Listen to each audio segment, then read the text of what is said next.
নেকি?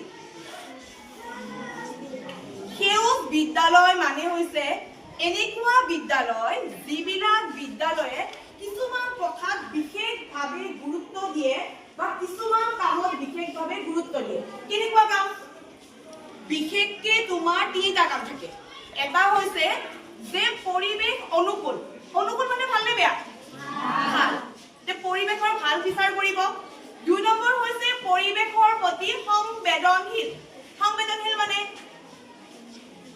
সাপোজ কোনোবা এটা বাচ্চা পৰি গ'ল ইয়াতে, তুমি চাই আছা পৰিছে মোৰনো কি, এইটো সংবেদনশীল হ'ব? নহ'ব। বাচ্চাটো যে পৰিছে, তুমি তাক উঠাবা বা তাক যি ব্যৱস্থা ল'ব লাগে কৰিবা, সেইটো কি বুজাব?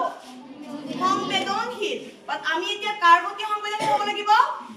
পৰিৱেশৰ প্ৰতি সংবেদনশীল হ'ব লাগিব। আৰু ৩ নম্বৰ কথাটো হৈছে বহনক্ষম পৰিস্থিতি তন্ত্ৰ।